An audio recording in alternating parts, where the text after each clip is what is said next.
আমরা শেখ হাসিনার প্রশ্নে সকল সংগঠন এক। ছাত্রলীগ, আওয়ামী লীগ, যুবলীগ কোনো কিছুই বাংলাদেশে থাকবে না।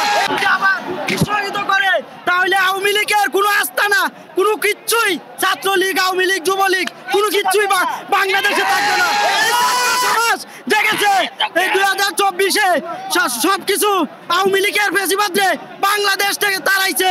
এই ছাত্র সমাজ সবকিছু আবার বাংলাদেশে সুন্দরভাবে ঠিক করে দিবে।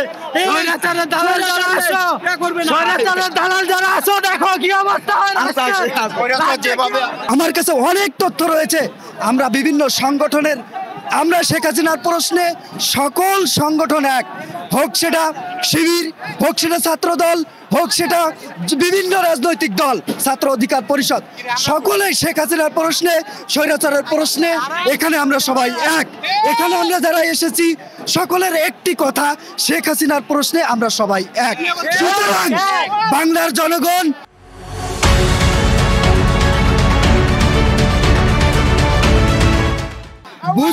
বুঝে গেছে, বাংলার জনগণ বুঝে গেছে শেখ হাসিনার ফাঁসি ছাড়া এই বাংলাদেশে আর দ্বিতীয় কোনো উপায় নাই।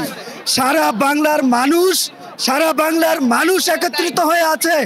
যারা আওয়ামী লীগ, যুবলীগ, ছাত্রলীগ শেখ হাসিনার বাইরের উস্কানিতে আপনারা বিভিন্ন সময়ে একের পর এক চলে আপনারা নৈরাজ্য সৃষ্টি করার চেষ্টা করছেন।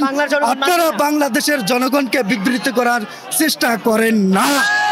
আমরা যারা এখানে একত্রিত হয়েছি, আমরা সকলেই নতুন একটি বাংলাদেশ উপহার দিতে চাই।